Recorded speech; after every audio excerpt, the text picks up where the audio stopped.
It was a night so cold, the boards of the Caldwell farmhouse seemed to groan in protest. A single candle burned on the nightstand, its light trembling against the warped plaster walls. Outside, snow lay thick over Covington, Kentucky, muffling every sound, except one. The boy lay propped up in bed, eyes open, fixed on something only he could see. His chest rose and fell, but the air didn't seem to pass through his mouth or nose. The sound came from deeper, low, hollow, like the wind pushing through an empty well far underground. His mother, Sarah Caldwell, stood frozen at the foot of the bed. Her hands clutched her night shawl so tightly her knuckles had turned white. She swore she had just seen something impossible. The window pane beside the bed had frosted over hours ago, a solid blur of pale ice. But now, thin lines had begun to appear in it, slowly etching themselves as though traced by an invisible fingertip. They formed not letters she recognized, but curling shapes and sharp angles that seemed to shimmer in the candlelight. The boy did not look away. In the winter of 1867, the townsfolk would later whisper, the Caldwell family claimed their boy was touched by something no doctor, preacher, or scholar could name. By the time spring came, their neighbors swore the boy knew things no living soul should. No one knew it then, but that night was only the first. In 1867, Kentucky was a land still nursing wounds that refused to close. The Civil War had ended only 2 years before, but its shadow clung to every porch, every church pew, every whispered conversation over the fence row. In towns like Covington, a man's allegiance during the war still decided who bought his grain, who attended his barn raisings, and who would cross the street to avoid him. Old flags were kept in drawers, not burned, and the bitterness between Unionists and Confederates lingered like a fever that wouldn't break. Beyond the river towns, rural Kentucky was a patchwork of farmland and deep woods. Most families lived miles from their nearest neighbor, bound together not by civic halls or newspapers but by the small wooden churches that stood at the center of each scattered community. Those churches were not places of gentle comfort, they were pulpits for warnings. Fire and brimstone preachers thundered against the dangers of temptation, the creeping hand of the devil, and the signs that Satan walked among the living. Medical science in these parts was crude. Country doctors still relied on the old beliefs, an imbalance of humors, bad air, and bloodletting to drive out illness. Children were given herbal tonics that were as likely to harm as to heal. Families trusted in folk remedies passed down from mothers and grandmothers, poultices, charms, and whispered prayers over fevered foreheads. But when remedies failed, there was always the darker explanation, that something unnatural had taken hold. In those years, superstition was as real a currency as the dollar. Spiritualism, the idea that the dead could speak to the living, was spreading through America in the wake of so much war and loss. Newspapers printed tales of seances, spirit rapping, and letters from the beyond. But in the backcountry, these ideas merged with older fears, whispers of changelings left in place of human children, of witch-born infants who could curse a crop with a glance. Disease was a constant specter. A child's cough could turn into a grave within the week. Livestock sickness could ruin a family overnight. Famine was not an abstract memory, it was a threat that came with every failed harvest. And in times when nature itself seemed cruel, it was easy to believe that something else, something unseen, might be working against you. It was into this world that the Caldwell family carved their life. Thomas and Sarah Caldwell were farmers, quiet and deliberate in their ways. They owned a modest tract of land a few miles outside Covington, bordered by bare winter trees and a narrow road that turned to mud with every rain. They were God-fearing and diligent, their reputation one of steadiness and reserve. The Caldwells were not prone to gossip, nor were they the sort to seek attention. Like most in the area, they depended on the thin web of community trust that bound their survival, neighbors to help with harvest, a preacher to guide their souls, a doctor to tend their ills. But their farm sat far enough from town that winter nights were ruled by silence, broken only by the wind over the fields or the creak of the barn door in its frame. It was here, on that patch of cold Kentucky earth, that their only son, Timothy, was raised. And it was here, in the winter of 1867, that something would happen to him, something that would test the limits of medicine, of faith, and of the unspoken fears that had haunted the hills for generations. Winter had settled hard on the Caldwell farm in 1867, burying the low fields beneath a frozen quilt of snow. The long nights stretched endlessly, but Timothy Caldwell, 10 years old, seemed untouched by the dark. Where once he had drifted off to sleep like any other boy, those nights he lay wide-eyed beneath his threadbare quilt.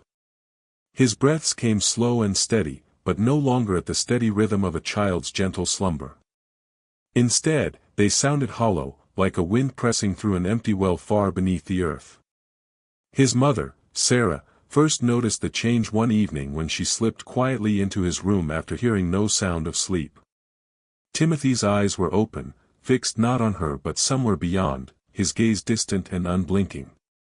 His voice, when he finally spoke, was different too. The lilt and tone, almost adult, measured in a way that seemed out of place for a boy his age. "Mother," he said, "the frost speaks tonight." Sarah had dismissed it at first as childish fancy, but soon the frost itself seemed to answer. The window beside his bed, once fogged by breath and iced with winter chill, began to show strange markings. Thin lines curved and twisted across the glass as if drawn by a ghostly hand, symbols no one in the family could understand. The neighbors whispered behind their doors. Old Mrs. Jameson, whose own son had died the year before, said quietly, "That boy has the eyes of a man who's seen war, like he's carrying secrets heavier than a child should bear."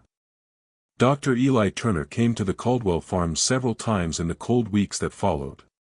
His visits were marked by furrowed brows and skeptical glances. "Nervous fever," he said at first. Then, melancholia.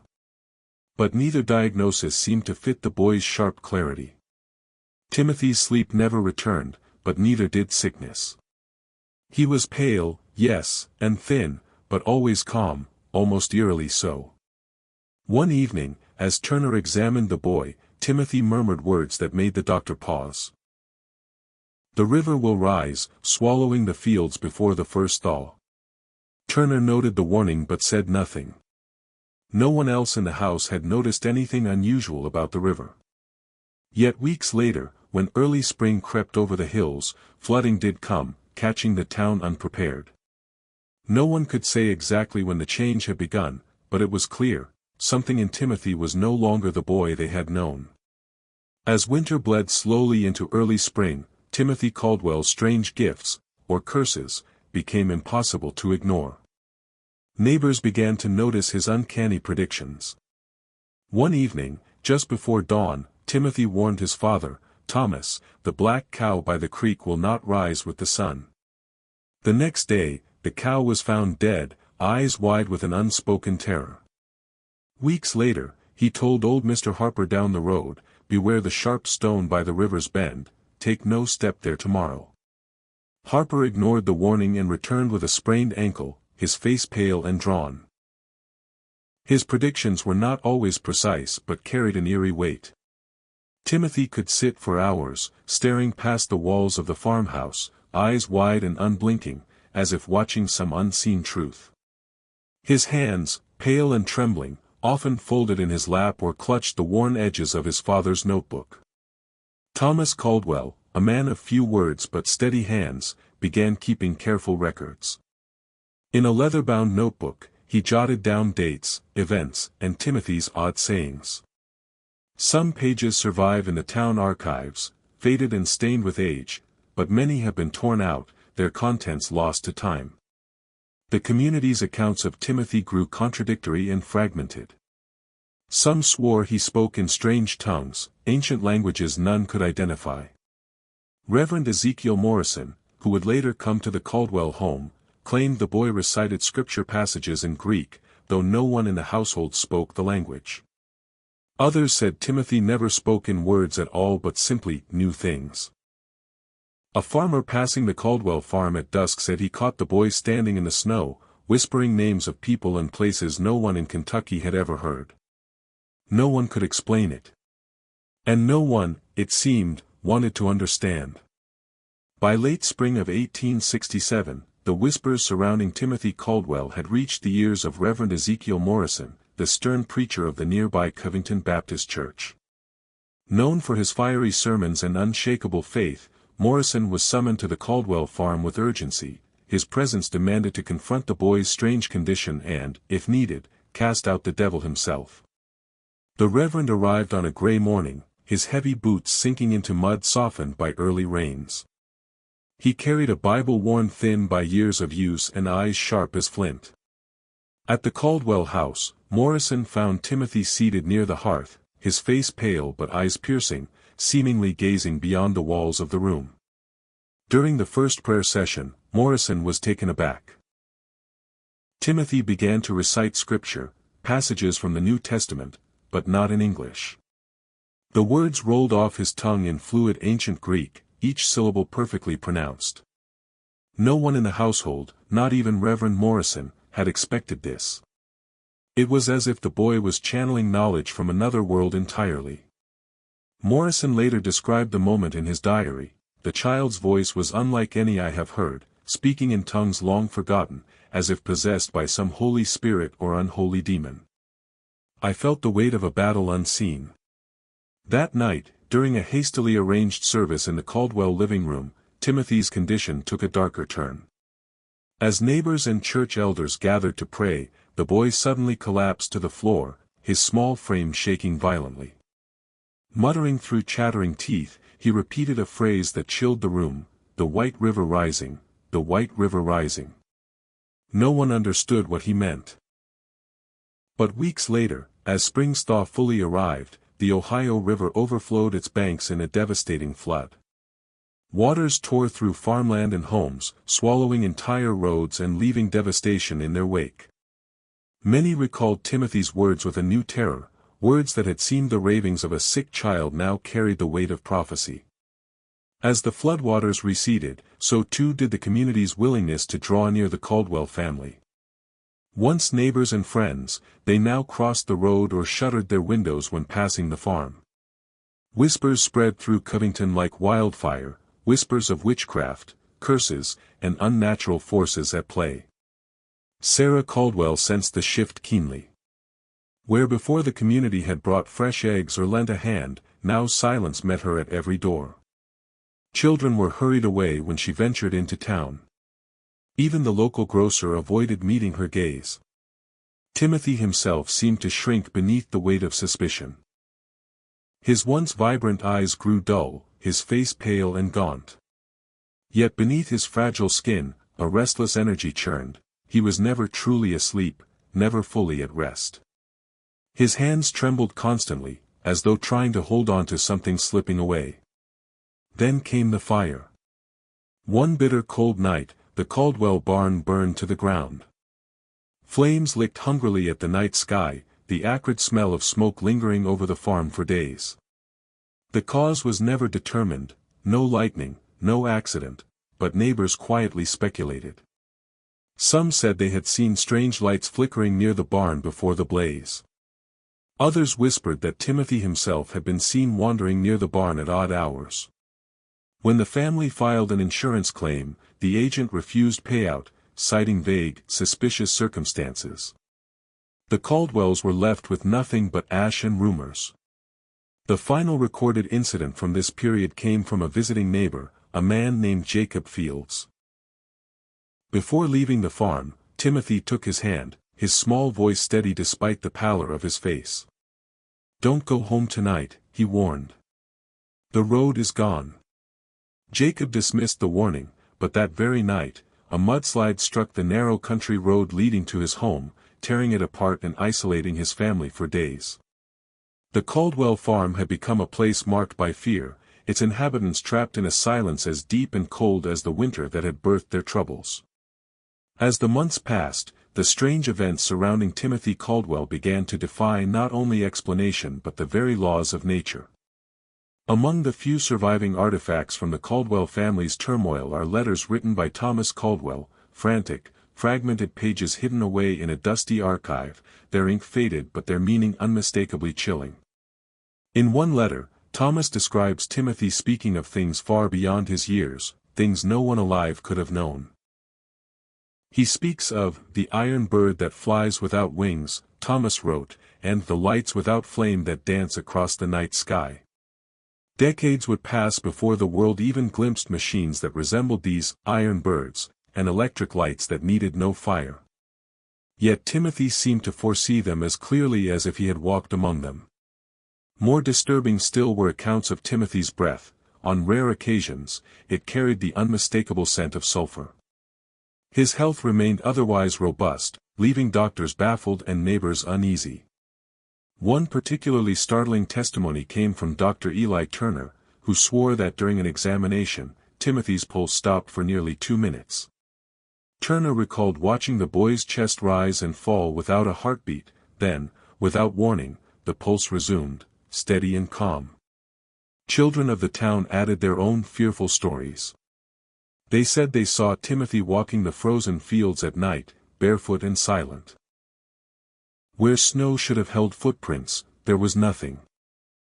Just the faint impression of cold air, as if the boy moved between worlds. As the whispers grew, so did attempts to erase the story. Church records from that year, especially Reverend Morrison's sermons, show a sudden and unexplained silence after months of fervent warnings. Pages were torn, passages expunged, leaving behind a gap where fear had become too great to speak aloud. Was Timothy possessed? A prophet? Or something else altogether? The answers, like the strange marks in the frost on that winter window, remained just out of reach. By 1869, just 2 years after the first strange signs appeared in the Caldwell household, the farm itself had vanished from the map of Covington. Property records from the time are incomplete, documents smudged and torn as if deliberately defaced. The once tended fields lay fallow, the house abandoned and left to the slow decay of time and weather. Timothy Caldwell's final resting place is as mysterious as his life. The local cemetery log, kept meticulously for decades, contains a faded, blurred smudge where his name should have been recorded. No headstone marks his grave, no simple epitaph to anchor a boy who bewildered a community and defied understanding. Generations of farmers who passed by the old Caldwell land spoke of a silent curse. Even decades later, they refused to plant on what became known as Caldwell's Acre, fearing the misfortune said to linger in the soil. Stories passed in hushed tones around fires and church pews told of a boy who knew too much and a family swallowed by fear and suspicion. In the 1930s, during the New Deal's Works Progress administration, a historian named Abigail Turner, no relation to the doctor, interviewed elderly residents of the county.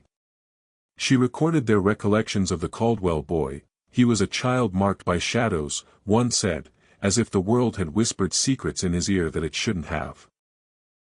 Historians since have debated the nature of Timothy's case. Some view it as an early example of childhood savantism, an unexplained brilliance masked by illness and social isolation. Others suspect a hoax, a tragic family tale twisted by grief and rumor. Yet some scholars entertain the darker possibility of possession or supernatural influence, citing the torn records and silenced sermons as evidence of a cover-up. It is widely speculated that both church authorities and county officials exerted pressure on the Caldwell family to keep the events quiet. A fear of scandal, combined with genuine dread, may have led to the deliberate erasure of Timothy's story from public record. What remains are fragments, scattered memories, torn pages, and the cold frost on a forgotten window.